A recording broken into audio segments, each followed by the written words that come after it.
वंदे मातरम कर्मचारी साथियों और पे मैनेजर पे काम करने वाले साथियों। जैसा कि आपको पता है, मई माह की जो बिल है, सैलरी बिल है, वो प्रोसेस हो चुके हैं और अधिकांश बिल है वो प्रोसेस हो गए हैं। कुछ बिल अभी प्रोसेस होने बाकी है, प्रक्रिया चल रही है। लेकिन इसके संबंध में कुछ समस्या आ रही है और कुछ बातें मैंने जो नोट की है आपको बताना चाहता हूँ, ताकि आप भी समय रहते उसको सही कर सकें और किसी भी कर्मचारी का आर्थिक नुकसान नहीं हो, इस बात का पूरा ध्यान रखें। तो बताता हूँ मैं आपको कि क्या प्रॉब्लम आ रही है। तो सबसे पहले आपको बिल प्रोसेसिंग में जाकर के, सैलरी प्रिपरेशन में जाकर के आपको चेक करना है कि कितने बिल प्रोसेस हुए हैं। तो बिल कंफर्मेशन में जाना है और बिल कंफर्मेशन में जाने के बाद में आप यहाँ देखेंगे तो आपके जितने भी जैसे ग्रुप है, अब जैसे मेरे यहाँ 4 ग्रुप 5 ग्रुप में जो बिल बनते हैं, तो अभी 4 बिल ही बने हैं, यानी एक बिल अभी बना नहीं है।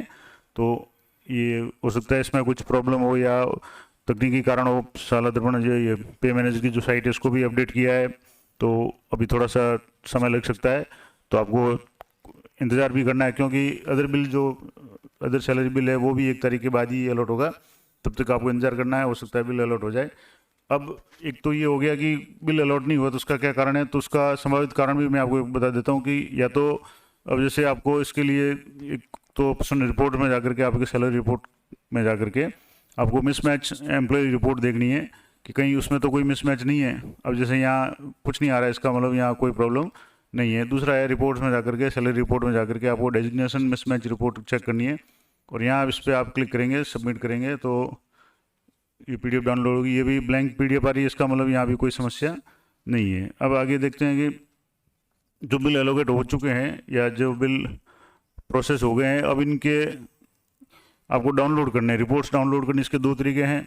एक तो ये है कि आप जिप फाइल में या जो कंप्रेस फाइल में है वो आप यहाँ से डाउनलोड करेंगे, तो आपके जो जिप फॉर्मेट में ये फाइल डाउनलोड होगी, उसको आपको क्लिक करना है और उसके लिए आपको रार या विन रार या जो भी सॉफ्टवेयर है, एक्सट्रैक्टर जो भी है, उसको काम में लेना पड़ेगा। दूसरा तरीका ये है कि जैसे ये सीधा इसको रिपोर्ट्स में जाकर के, आप सैलरी रिपोर्ट्स में जाने के बाद में यहाँ आपको ईयर सेलेक्ट करना है, मंथ सेलेक्ट करना है, उसके बाद में कोई भी ग्रुप है।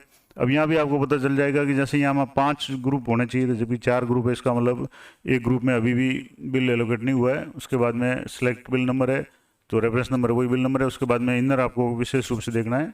अब जैसे ये मैं इसको डाउनलोड कर रहा हूँ, तो अब इसमें देखते हैं क्या प्रॉब्लम आ रही है। तो इसमें ये डाउनलोड हो गया। इसमें आप गौर करेंगे तो मैं इसको थोड़ा सा जूम कर देता हूँ ताकि आपको आराम से पता चल जाए। अब जैसे यहाँ इसको थोड़ा और जूम कर देता हूँ। अब यहाँ देखेंगे आप तो जो भी कर्मचारी है इनका इनकम टैक्स है और जीआईएस, जैसे कि आप यहाँ देख पा रहे हैं जीआईएस यहाँ कटा हुआ है। जबकि मैंने 2-4 दिन पहले ही जीआईएस बिल एलोकेट से पहले ही मैंने जीआईएस को डिलीट कर दिया, मतलब डिलीट कर दिया था। प्रत्येक एम्प्लॉय के जो भी जीआईएस यानी समूह दुर्घटना वाला जो सिर्फ अप्रैल माह में कटता था वो बंद कर दिया था। लेकिन फिर भी ये कट रहा है। जैसे दूसरे कर्मचारी है, इनके भी यहाँ 1050 जो जीआईएस वो कट रहा है और इनके भी कट रहा है। इसका मतलब बिल में प्रॉब्लम है। तो आपको अब इस बिल को रिजेक्ट करना है, क्योंकि रिजेक्ट नहीं करेंगे तो ये कर्मचारी के किसी के 350, किसी के 1050, या अगर मान लो किसी के अधिकतम जो 2100 वगैरह है तो उसके 1750 या जो भी डिडक्शन है जीएस का वो कट जाएगा, जिसका कोई मतलब नहीं रहेगा, क्योंकि अप्रैल माह में वो पहले ही कट चुका है। तो अब इसके लिए आपको करना क्या है कि यहाँ आपको बिल प्रोसेसिंग में जाने के बाद में आपको सैलरी प्रिपरेशन में जाना है। पहले बात तो आपको सभी जो भी एम्प्लॉय है या जो भी ग्रुप है उन सभी की आपको ये डाउनलोड करने हैं रिपोर्ट्स, और चेक करना है कि किस ग्रुप में किसी भी एक भी कार्मिक की अगर गलती है। दूसरा आपको चेक करना है कि आपने जो टैक्स डिडक्ट किया था, जैसे यहाँ ये जो टैक्स है एक कर्मचारी के जैसे 3000 है, किसी के 3000 है, किसी के टैक्स नहीं है, तो आपको एक बार चेक करना है कि जिसके टैक्स की कटौती आपने शुरू की थी वो सही हुई या नहीं हुई। और सबसे महत्वपूर्ण बात है जीआईएस यानी समूह दुर्घटना वाली है, ये सही रूप से डिलीट हुआ है कि नहीं हुआ। अगर ये शो हो रहा है इसका मतलब डिलीट नहीं हुआ है, तो आपको बिल रिजेक्ट करना है, वरना ये दोबारा अप्रैल माह के साथ साथ मई में भी ये कट जाएगा। तो ये विशेष ध्यान रखने वाली बात है, ताकि किसी कर्मचारी का कोई आर्थिक नुकसान नहीं हो। तो अब आपको ये प्रोसेस करना है। यहाँ आपको बिल प्रोसेसिंग में जाने के बाद में सैलरी प्रिपरेशन में जाने के बाद में सैलरी बिल कन्फर्मेशन में जाना है।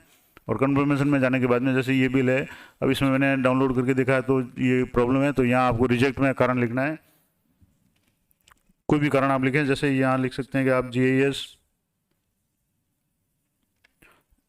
डिडक्शन इज नॉट प्रॉपर, आप भले लिख दें। जो भी आपको कारण उचित लगे वो आपको लिखना है कि या तो जीएस डिडक्शन नहीं करना था और वो कर दिया है तो डिडक्शन, ये जीआईएस डिडक्शन के कारण आप बिल रिजेक्ट करें तो यहाँ आप रिजेक्ट पे क्लिक करेंगे तो यहाँ आपको आ रहा है कि are you want to sure to reject, तो इस पर ओके करना है। अब ओके करने के बाद में आपको कुछ समय तक वेट करना है कि वास्तव में बिल रिजेक्ट हुआ या नहीं हुआ है। तो थोड़ा सा इसी साइट है, इसमें समय ले रही है। तो इतने में आपको एक और अब मैं अपडेट बता दूं कि पे मैनेजर पे जैसे एक और चेंज बदला हुआ है कि जैसे पहले पे मैनेजर में जाकर के बिल प्रोसेसिंग में जाकर के सैलरी एम्प्लॉय पे डिटेल में जाते थे, सैलरी बिल प्रोसेसिंग में जाने के बाद में, सैलरी प्रिपरेशन में जाने के बाद में एम्प्लॉय पे डिटेल पे जाते थे तो ओटीपी मांगता था। तो अब वो ओटीपी का ऑप्शन है वो हटा दिया है। बिना ओटीपी के आप एम्प्लॉय पे डिटेल एडिट कर सकते हैं, देख सकते हैं। तो और जैसे ये अब यहाँ जो मैसेज आ रहा है, मैंने कहा था कि data can not be approved, हालांकि ये मैसेज यहाँ आ रहा है लेकिन आपको इस मैसेज से निराश नहीं होना है या इसको मान करके आपको ये नहीं मानना, आप इसको वापस चेक करना है यहाँ। तो आप एक बार यहाँ जैसे बिल व्यू स्टेटस में जा करके आपको देखना है, तो यहाँ आपको मई माह सेलेक्ट करना है, 2022 सेलेक्ट करना है, उसके बाद में आपको सैलरी सेलेक्ट करना है। अब यहाँ आप देखेंगे तो जो 4 बिल आ रहे थे वो उसकी जगह 3 बिल आ गए, यानी जो बिल था जो रिजेक्ट किया था वो रिजेक्ट हो चुका है। भले ही वहाँ मैसेज आ रहा हो तो ये थोड़ी सी साइट की प्रॉब्लम है, तो आपको ये तो ये ध्यान रखना है। दूसरी बात, अगर आप पर्सनल पे मैनेजर पे जा करके आप पर्सनल लॉगिन में जाएंगे और वहाँ कोई अगर आपको कोई समस्या है, जैसे पर्सनल लॉगिन में जाने के बाद में कुछ बदलाव हुआ है। एक बदलाव तो ये हुआ है कि जो पहले ओटीपी से खुलता था पर्सनल लॉगिन, अब वहाँ भी ओटीपी का ऑप्शन हटा दिया है। दूसरी बात, आपका अगर बिल एलोकेट हो गया है तो आप पर्सनल लॉगिन में जा करके, क्योंकि हर कोई कर्मचारी डीडीओ लॉगिन में देख नहीं सकता, तो आपको पर्सनल लॉगिन में जा करके, मैंने एक पिछली बार वीडियो बनाया था कि किस तरह से आप पर्सनल लॉगिन में जा करके अपने बिल का जो भी स्टेटस चेक कर सकते हैं कि बिल प्रोसेस हुआ है, डीडीओ फॉरवर्ड हुआ है, ट्रेजरी फॉरवर्ड हुआ है या ऑब्जेक्शन में है, किस कंडीशन में है। तो जैसे आपका बिल एलोकेट हो जाएगा, आपको पर्सनल लॉगिन में जा करके चेक करना है कि आपकी जीएस की जो कटौती है वो जो अप्रैल में की थी अब वो मई में हट गई है या नहीं हट गई, इनकम टैक्स की या अन्य जो भी कटौती आपने करवाई थी वो हुई या नहीं हुई। आपको तुरंत ही आज ही आपको अपने पर्सनल लॉगिन में जा करके देखना है। अगर आपको ये तरीका नहीं आता है तो मैंने पिछला वीडियो बनाया हुआ है इसके बारे में, तो आप मेरे प्लेलिस्ट में जाकर के भी देख सकते हैं। इसके अलावा मैं डिस्क्रिप्शन में भी उसका लिंक दे दूंगा कि किस तरीके से आपको अपने पर्सनल लॉगिन में जा करके अपना बिल चेक करना है कि बिल में कौन सी कटौती है। उसका आपको जो भी बिल है उसकी पे स्लिप निकल जाएगी और पे स्लिप से आप पता कर सकते हैं कि आपके जो बिल है वो डिडक्शन सही हुए हैं नहीं हुए। अन्यथा कुछ दिनों के बाद में, अभी जैसे 19 तारीख आज हुई है तो 2-4 दिनों के बाद में या 25 तारीख के बाद में जब भी बिल ट्रेजरी फॉरवर्ड हो जाएंगे उसके बाद में फिर रिजेक्ट करना काफ़ी मुश्किल होगा और फिर ट्रेजरी से रिवर्ट करवाना पड़ेगा।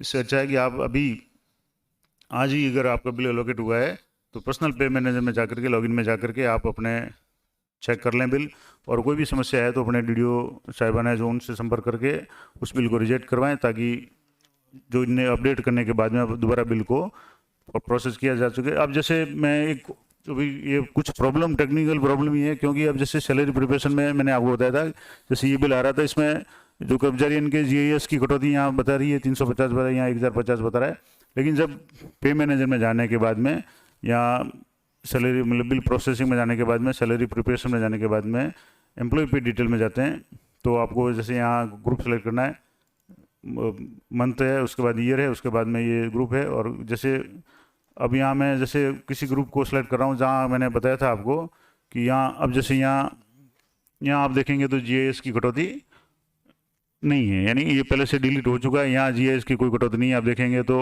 इनकम टैक्स है, एसआई प्रीमियम है, एसआई लोन है और आरजीएसएस है। दूसरे जो कार्मिक है उनके भी आपको बता दूँ, यहाँ भी आपको इनकम टैक्स हो रहा है, एलआईसी शो हो रही है, एसआईपी शो हो रही है और आरजीएसएस हो रहा है, यानी इनकम जीएस की कटौती नहीं है। लेकिन जब आप रिपोर्ट्स डाउनलोड कर रहे हैं सैलरी बिल के बाद में तो ये इसमें जीएस की कटौती हो रही है। तो अब ये हो सकता है टेक्निकल मिस्टेक हो, 1-2 दिन में सुधर जाए। तो आपको एक काम तो ये करना है कि आपको लगातार इसको निगरानी रखनी है। दूसरी बात, बिल को रिजेक्ट करके इसको वापस एक बार अपडेट कर दें तो ये समस्या समाधान हो जाएगा, बिल दोबारा आपका प्रोसेस हो जाएगा। अगर ये बिल ट्रेजरी फॉरवर्ड हो गया तो फिर बाद में बिना ट्रेजरी के आप इसको रिवर्ट नहीं कर पाएंगे। तो ये तो थी जानकारी पे मैनेजर से संबंधित। तो आशा करता हूँ आपके लिए उपयोगी रहेगी और मैं आशा करता हूँ कि आप तुरंत ही मतलब जल्दी ही आप इसको आज ही चेक करें अपने पर्सनल लॉगिन से जाकर के, और जिसके पास जो डीडीओ साहब है या जो भी डीडीओ लॉगिन से जो भी देख पा सकते हैं उनको मेरा ये आग्रह रहेगा कि आप तुरंत आज ही बिल की जो रिपोर्ट्स है उनको आप पता करके बिल रिपोर्ट्स को आप चेक करें और पता करें कि वास्तव में आरजीएस के अलावा जो जीएस की कटौती है वो सही हुई या नहीं हुई, या जीएस की कटौती बंद होनी चाहिए, वो बंद हुई या नहीं हुई। तो ये पे मैंने से संबंधित अपडेट थी। कुछ जो बदलाव हुआ है वो बदलाव मैंने एक तो पहले ही बता दिया पूरा वीडियो बना करके कि इसकी जो यूआरएल है वो अब चेंज हो गया है। पे मैनेजर DDO.rajasthan.gov पे ये यूआरएल नया है, उसके लिए मैंने अलग से एक वीडियो बनाया हुआ है, तो आप उस वीडियो को देख सकते हैं। इसके अलावा इसमें कुछ बदलाव हुआ है, जैसे मैंने एक तो बता दिया कि पर्सनल लॉगिन में भी OTP को हटा दिया है। दूसरी बात, यहाँ जो DDO लॉगिन में जाने के बाद में सैलरी प्रिपरेशन में जाने के बाद में एम्प्लॉय जो डिटेल में जाते थे, एम्प्लॉय पे डिटेल पे, वहाँ भी अब OTP का ऑप्शन है वो हटा दिया है। पहले DDO की OTP से ये एम्प्लॉय पे डिटेल खुलती थी, अब वो ऑप्शन भी हटा दिया है। और अगर आपके कोई बिल एलोकेट नहीं हुआ है तो थोड़ा इंतजार करें। प्लान और नॉन प्लान के अलग अलग बिल एलोकेट होते हैं, तो हो सकता है अभी जैसे प्लान का बिल एलोकेट नहीं हुआ है तो ये भी समस्या हो सकती है, तो 1-2 दिन में हो जाएगा। आपको इस पर निगरानी रखनी है और जब भी बिल एलोकेट हो जाए आपको तुरंत रिपोर्ट्स डाउनलोड करके इसको चेक करना है। रिपोर्ट्स डाउनलोड करने के मैंने 2 तरीके बता दिए। बिल प्रोसेसिंग में जा करके, सैलरी प्रिपरेशन में जा करके आपको सैलरी बिल कन्फर्मेशन में जाने के बाद में आपको एक तो ये तरीका है। दूसरा तरीका आपके है कि आपको रिपोर्ट्स में जाना है और रिपोर्ट्स में जाने के बाद में आपको सैलरी रिपोर्ट्स में जाने के बाद में यहाँ आपको मंथ, ईयर और जो भी सिलेक्ट करना है। और जैसे यहाँ मैंने एक बिल रिवर्ट कर दिया तो यहाँ 3 बिल ही शो हो रहे हैं। तो इस तरह से अगर आप यहाँ से बिल को रिवर्ट कर देंगे तो बिलों की संख्या यहाँ अपने आप कम हो जाएगी। तो ये भी आपको पता चल जाएगा कि अब हालांकि इसमें टेक्निकल प्रॉब्लम के कारण बिल जो रिजेक्ट करेंगे उसका आएगा कि रिजेक्ट नहीं हुआ है, लेकिन आप उसको यहाँ भी चेक कर सकते हैं। बिल रिपोर्ट्स में जाने के बाद में भी यहाँ 3 ही जैसे दिख रहा है। इसके अलावा मैंने बताया था कि आप व्यू बिल स्टेटस में जा करके भी आप मंथ सेलेक्ट करके आप चेक कर सकते हैं कि आप कितने बिल आपके, जैसे यहाँ सैलरी सेलेक्ट करेंगे तो आपको यहाँ जैसे 3 बिल ही दिखेंगे, तो इसका मतलब हो गया कि यहाँ आपके अभी 3 बिल ही है, क्योंकि चौथा बिल मैंने रिजेक्ट कर दिया है और 5वां बिल एलोकेट नहीं हुआ है। तो ये पेमेंट से संबंधित कुछ अपडेट थी जो आपके लिए बहुत ज़रूरी थी, और आशा करता हूँ आप भी आज ही इसको चेक करेंगे। और अगर कोई मिसमैच है तो आप तुरंत अपने DDO साहब से संपर्क करके इस बिल को रिवर्ट करवाएं, ताकि किसी भी कर्मचारी की आर्थिक हानि नहीं हो। तो मैं दूसरे जो भी इससे संबंधित जानकारी के लिए जो भी मैंने वीडियो बनाए हुए हैं, पर्सनल लॉगिन में कैसे करें या GA55 या पे स्लिप कैसे देखें, उनका लिंक है वो डिस्क्रिप्शन में दे दूंगा, आप वहाँ से चेक कर सकते हैं। तो इसी तरह की जानकारी के लिए इस चैनल पर बने रहिए और मिलते हैं नेक्स्ट वीडियो में। तब तक जय हिंद, जय भारत।